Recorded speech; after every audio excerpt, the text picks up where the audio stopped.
Señor que tiene 180 de presión arterial, pues le dimos las 3 medicinas. Está tomando la mejor, la más fuerte, las 3 en una, y sucede que al mes llega y tiene, póngale, 160. Y le dice, doctor, yo sigo con la presión alta, igual me da otra crisis, tal vez no como antes, que me subía a 200, pero 150, 150, 150. Y eso es no controlado, ¿verdad? Por supuesto, porque debemos de llegar a 130, ¿no? Con 80.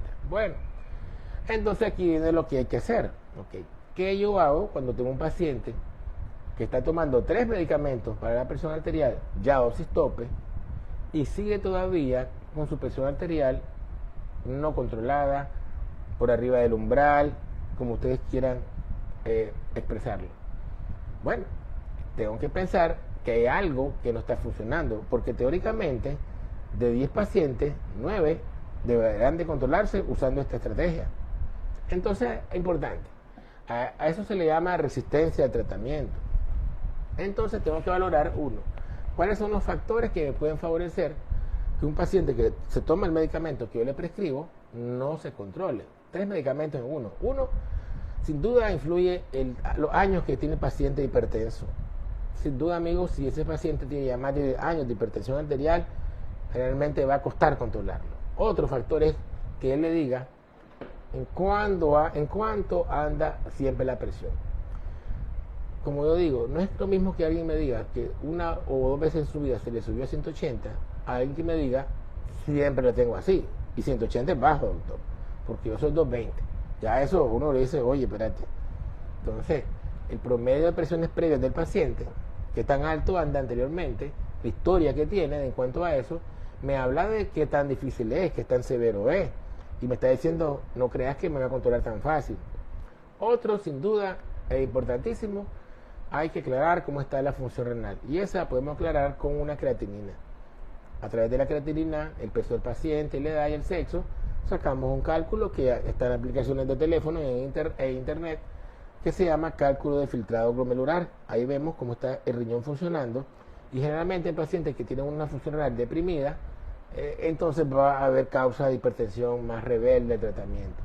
Otra, que hay obesidad, también que el paciente no se toma el medicamento, el paciente que toma licor, el paciente que toma antiinflamatorio escondido, que toma también a veces mucha vitamina que viene en frasco de Estados Unidos, que no sabemos ni lo que tiene. Y a veces en esas pastillas que traen vitaminas vienen componentes que son estimulantes. Entonces favorecen que el paciente no se controle. De modo que cuando hay un paciente que no se controle, con 3 medicamentos bien tomados teóricamente, hay que buscar por todos los medios una causa que esté interfiriendo con nuestro tratamiento. Si al final no encontramos nada, pues diríamos que este paciente es un hipertenso resistente. Le comento que ese término existe. La hipertensión resistente va a agrupar a un grupo de pacientes, generalmente, según la literatura, solamente un 5% de los pacientes, es decir, de 100 pacientes con hipertensión, 5 no van a controlarse con 3 medicamentos, van a seguir siendo alto. Entonces, en estos pacientes, usted va a tener que agregar un cuarto medicamento. Obligatoriamente, para seleccionar este cuarto medicamento, es necesario, por supuesto, aclarar cómo está la función renal. Porque el medicamento que le corresponde, el cuarto lugar, el cuarto escalón del tratamiento para hipertensión severa o resistente, es la espironolactona. Y esta pastilla, esta medicina, mejor dicho, su efectividad depende mucho del grado de función renal. Si el paciente tiene una disfunción renal, un trastorno de la función renal, una insuficiencia renal importante, y eso se habla cuando el filtrado glomerular de ellos es menor de 30, la pastilla prácticamente no se va a poder utilizar, la espironolactona, porque va a causar seguro elevación de potasio, que puede ser mortal, y puede causar un empeoramiento importante de la función renal. Sobre todo hablo en pacientes que estamos dando esta pastilla para tratamiento de hipertensión resistente. Sin embargo, si la función renal del paciente es más o menos aceptable y el filtrado es más de 30, ¿ok? Sí podemos utilizar espironolactona. Y es lo que aquí propone la Sociedad de Hipertensión Arterial de Europa. A la izquierda suyo, tiene enfermedad renal crónica estadio 1 a 3 o bien un filtrado más de 30. ¿Ok? Entonces dice, usted va a dar espironolactona. La dosis que vamos a dar, amigos, es de 25 miligramos al día. Es el fármaco preferido. Hay otros medicamentos que son parecidos a la espironolactona, como los esperones, que en Nicaragua no lo hay y pudiera darse. Pero el que realmente tiene más evidencia en esto es la espironolactona, la cual no es muy cara. ¿Okay? Hay varios estudios que se han hecho con este medicamento para el control de hipertensión severa. Los Pathway, se llaman estudios Pathway. Es la que vamos a utilizar. Si agregando espironolactona al paciente no se controla, o bien tiene mucha taquicardia, el paciente, podemos usar un beta bloqueador, donde sería un carbedilol o un nebivolol, o bien, o dicen ellos, un alfa bloqueador, donde sobresale la doxazosina. La doxazosina habitualmente se utiliza para problemas de próstata en los hombres, pero es un bloqueador de la alfa-adrenérgico y por lo tanto tiene cierto efecto vasodilatador arterial. Es decir, que baja la presión arterial por disminuir la resistencia de las arterias. Hace más de 20 años no utilizo estos fármacos. Estos medicamentos actúan a nivel ganglionar de la médula espinal y provocan hipotensión, somnolencia marcada. Aquí en Nicaragua no lo hay. En Estados Unidos hay clonidina también, pero son de última línea.